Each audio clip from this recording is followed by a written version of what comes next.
Right, so ito na yung inverter welding machine natin mga kamaster, no? 250 amperes, so, Predator Alien Tech. So ang nangyari mga kamaster, no? So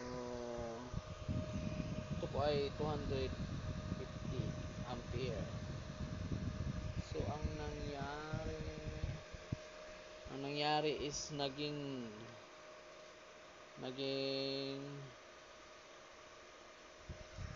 200 amperes na lang siya yung nangyari.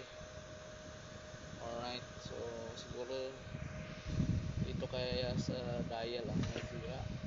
Hindi natin alam mga kamaster, no? Kung meron kang idea kung bakit nagkagaganito, comment down below para malaman ko din kung ano nangyari sa ating welding machine.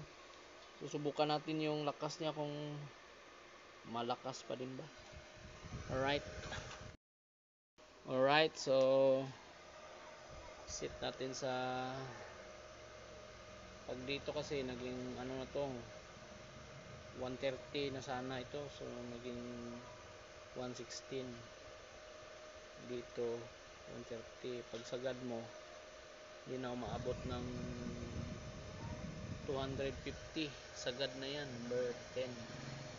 Alright, so subukan natin to sa dito, malakas pa din ba. Gumagawa tayo ng kalan mga kamaster, no? Malakas pa din ba yan? Right.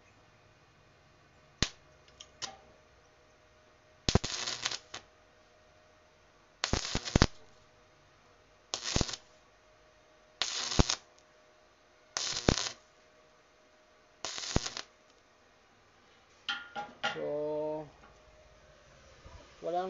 wala namang nagbago sa kanyang lakas, no? Pagita natin, so 119, so dapat 130 dyan.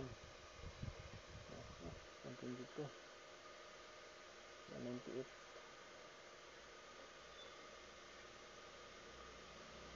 Check natin sa 130.